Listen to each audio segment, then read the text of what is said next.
Hello, and welcome back. I'm going to bring you a video that's not a class overview, so I'm sure a few of you will like it. It's going to be an extension of what we had previously, is a positioning video, is basics of positioning, and this is going to be a more advanced sort of breakdown of positioning. So what we have here is actually a terrible game by me, but you lose more, you gain more knowledge and that type of stuff from your losses than you do from your wins. Because like if I showed you a good game and just said this is good, like that's good, that's good, that's good, that's good, um, like there's not that much you can do with it. There's a couple of times where I position well in this, and then there's also one huge, absolute, massive fail by me, um, which ends up throwing the game. But we're playing against RMP. Really scary. Like you can be dominating the entire game and then lose because you do something wrong, and like that happens. So we're gonna get into it. Playing as TSG, TSG with Frost, with an R Druid. When we're playing with an R Druid, we need to be a bit more careful. And I hadn't queued for a couple of days, so like I wasn't being as careful as I should have been. Like if you play with a monk, you can just get topped all the time. I pop a Berserker's Rage because we played against this team before, and I thought I was going to be able to like pre berserk the sap, so I wouldn't like pop my trinket, but I did anyway. See there, when we're positioning on that pillar there, when they open up, it actually gives us the opportunity to line of sight in this little pocket, because the mage opens up and drops his orb, and by managing to get around this corner, it forces him across a little bit more, and it also means that like I'm not going to get hit immediately from the mage, and it's going to be easier for us to sort of kite this entire opener. We managed to do quite well with it. I should have been in defensive stance at the start, and then I could have human racial. Well, I actually can't human racial because he's going to pop it with the sap every time.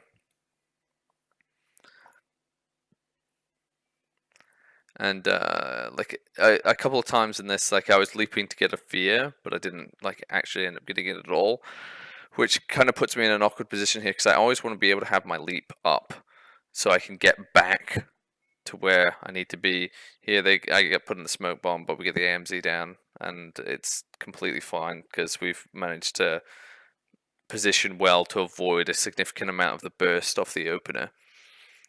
Using a fear just to get trinkets and also cooldown stuff, but here's where we need to make a decision because we're playing as a cleave. We're playing a cleave, so we need to always be pressuring, and we need to know when is the best time to sort of pull back or go aggressive. I have 2 charges, but I also don't have reflect, and we've used quite a bit of healing cooldown, so we decide to kind of use a bit of line of sight here to line of sight the mage, so I can't get CC'd or get any extra damage on me while, because they get their instant cast flurry out.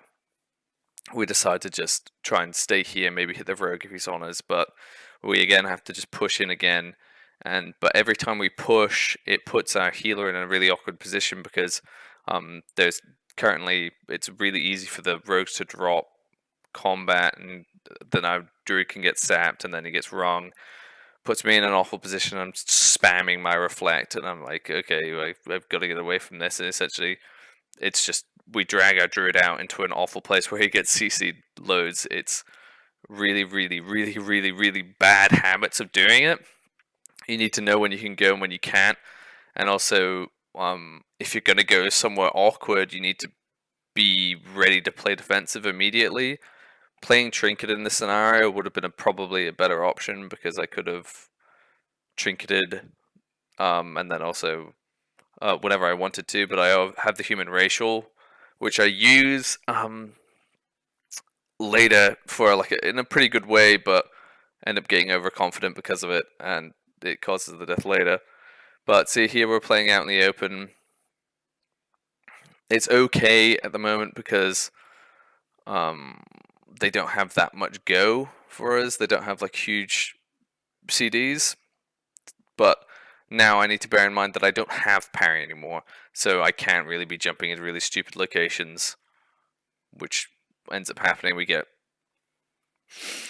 paints up, and we're pressuring pretty hard here. We end up getting into a really nice position, pushing forward here, because what we have here is we have our druid to this side of the pillar, so he can line of sight polys, and then we push in here to like get damage off. But what is awkward with this positioning, where it can be good and it can be bad, because our druid can line of sight here,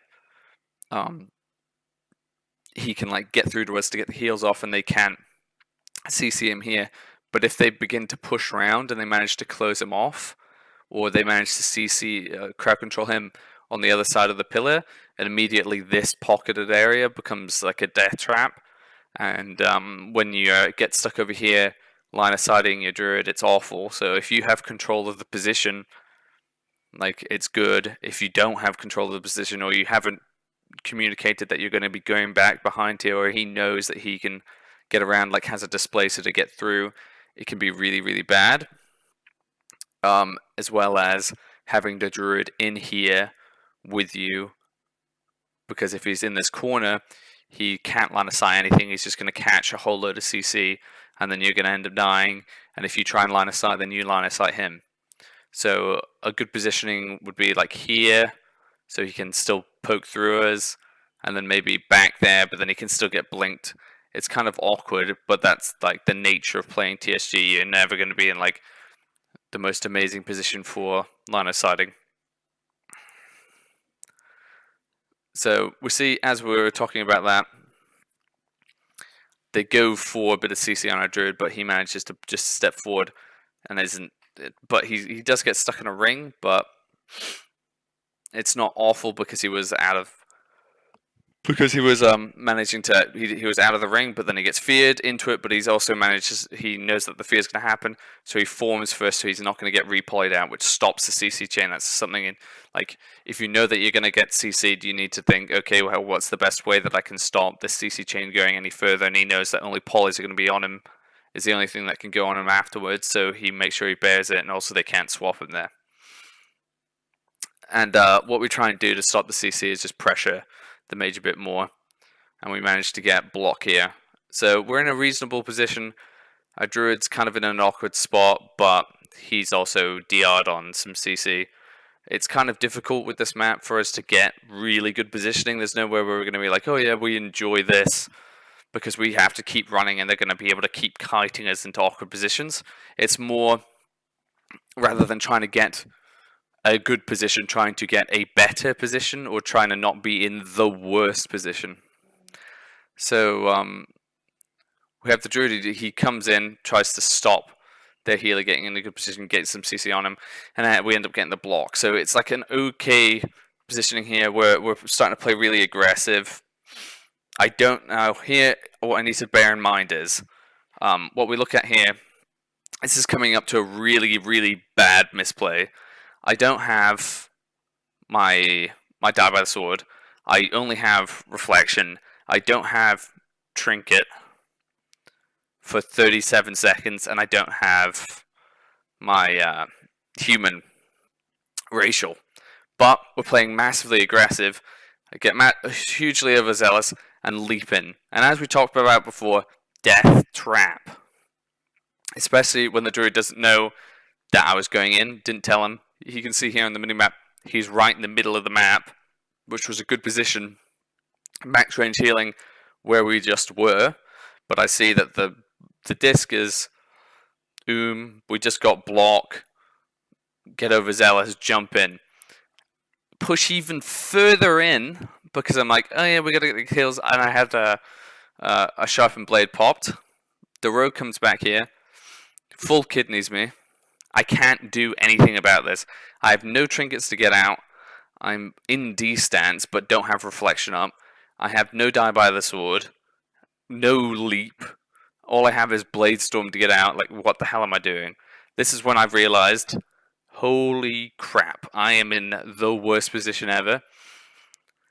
My team lets me know that I'm also in a terrible position. Everyone knows. And then because, as we say, whenever we put ourselves into like a bad position, it forces our healer to come in because of the smoke bomb. He has to come in right next to me and get sapped because he dropped combat because I forced us behind the pillar. I managed to get the reflection up to get a Light's Wrath, but then a Druid pops one. I think we're okay at this point. I got around the pillar, I used my Blade Storm to get out.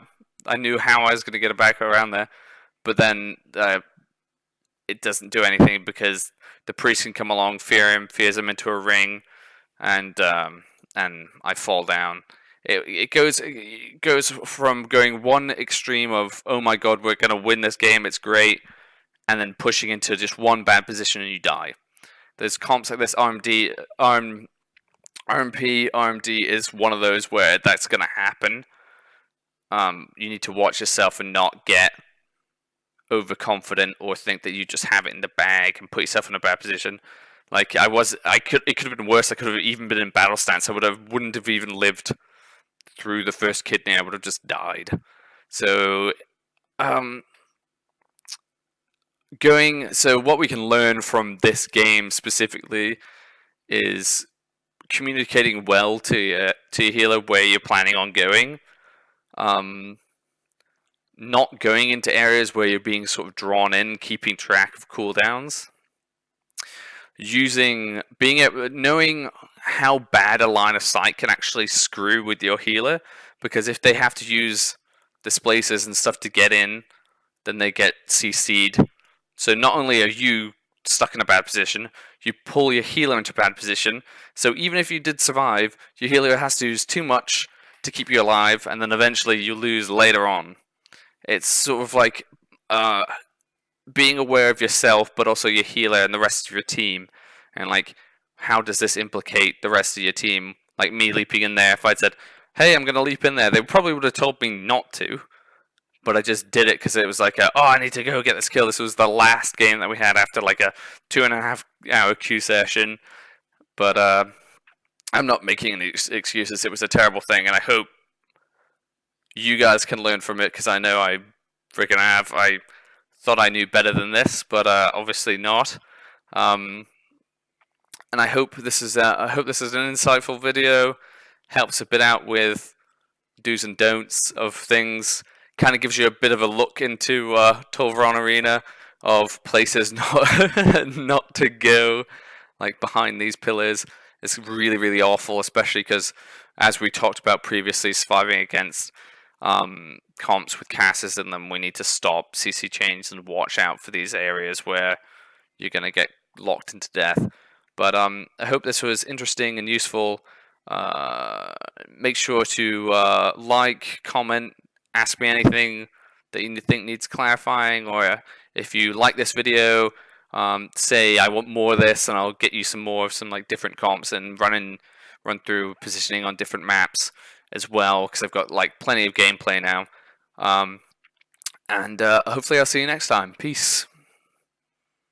Hello there, and thanks for watching my video. Make sure to subscribe if you like what you see, and like if you liked it, dislike if you don't. Please comment to let me know what you want to see in the future, and make sure to come tune in and watch me on Twitch.